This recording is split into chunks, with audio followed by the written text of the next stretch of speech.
Hi friends, வாங்க கருணக்கிழங்கு மசியல் இன்றைக்கி எப்படி பண்ணுறதுன்னு பார்க்கலாம். கடாய் வச்சுக்கோங்க. எண்ணெய், கடுகு, உளுத்தம்பருப்பு, பச்சைக்கடலைப்பருப்பு கொஞ்சம் கூட போட்டுக்கோங்க.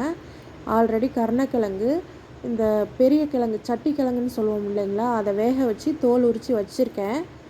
பாருங்கள், எண்ணெயில் நல்லா ஃப்ரை ஆகட்டும். இதுக்கு காரத்துக்கு வரமிளகா தான் தாளிக்க போகிறோம். உங்கள் காரத்துக்கு தகுந்த மாதிரி வரமிளகா கிள்ளி வச்சுக்கோங்க. பச்சைக்கடலை பருப்பு நல்லா செவந்து வரட்டும். ஒரு டைம் இந்த மாதிரி செஞ்சு பாருங்கள், சூப்பராக இருக்கும் ஃப்ரெண்ட்ஸ். சாப்பாட்டில் போட்டு பிசைஞ்சு சாப்பிட்றதுக்கு. பாருங்கள், பச்சைக்கடலை பருப்பு நல்லா செவந்து வந்துடுச்சு. இப்போ சின்ன வெங்காயமும் வரமிளகாயும் வச்சுருக்கேன். சின்ன வெங்காயம் நிறையாவே கட் பண்ணி வச்சுருக்கேன், போட்டுக்கோங்க. போட்டு இதையும் நல்லா கண்ணாடி பதம் வர வரைக்கும் வதக்கிக்கோங்க. கருவேப்பிலை ஃப்ரெஷ்ஷாக கருவேப்பிலை இருந்தாலும் போட்டுக்கோங்க. நான் கருவேப்பிலை பொடி போடுறதுனால இப்போ போடலை, நான் லாஸ்ட்டாக போட்டுக்குவேன். கண்ணாடி பதம் வர வரைக்கும் வதங்கட்டும். அதுக்கப்புறமேட்டுக்கு கருணக்கிழங்கு நல்லா தோல் உரிச்சிட்டு நல்லா நல்லா பிசைஞ்சு விட்டு வச்சுக்கோங்க கையில். பாருங்கள், போடும் போது காமிக்கிறேன் பாருங்கள். கருணக்கிழங்கு எவ்வளோ இதாக தூளாக நல்லா மசிச்சு வச்சுருக்கேன் ஃப்ரெண்ட்ஸ். நல்லா கண்ணாடி பதம் அளவுக்கு வெங்காயம் வதங்கிருச்சு.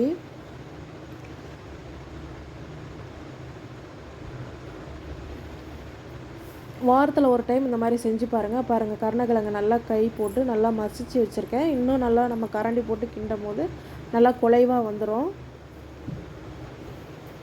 இப்போ இதை எண்ணெயிலே நல்லா பாருங்கள், இந்த மாதிரி குத்தி விட்டு நல்லா குலைவாக பண்ணிக்கோங்க.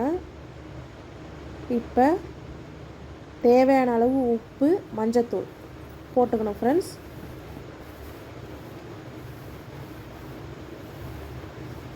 போட்டுட்டு நல்லா ஒரு கிண்டிக்கலாம். கிண்டிட்டு காமிக்கிறேன், வெயிட் பண்ணுங்கள். பாருங்கள், மஞ்சத்தூள் உப்பு போட்டு கிண்டினோன்னே இப்படி இருக்கும். ஒரு எலும்பிச்சை அளவு புளி கரைச்சி வச்சுருக்கேன். தண்ணி ரொம்ப ஊற்றக்கூடாது, கொஞ்சம் திக்காகவே கரைச்சி வச்சுருக்கேன்.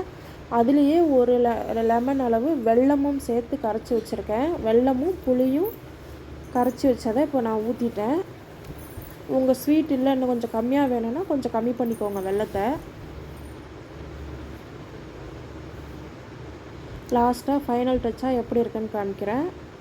உப்பு பத்தலைன்னா இப்போதைக்கு இப்போ செக் பண்ணி பார்த்துட்டு போட்டுக்கோங்க. சூப்பராக இருக்கும் ஃப்ரெண்ட்ஸ். ஒரு டைம் இந்த மாதிரி செஞ்சு பாருங்கள், அருமையாக இருக்கும். Thank you friends. இந்த வீடியோ பிடிச்சிருந்தது அப்படின்னா லைக் பண்ணுங்கள், ஷேர் பண்ணுங்கள், சப்ஸ்கிரைப் பண்ணுங்கள் ஃப்ரெண்ட்ஸ். தேங்க்யூ.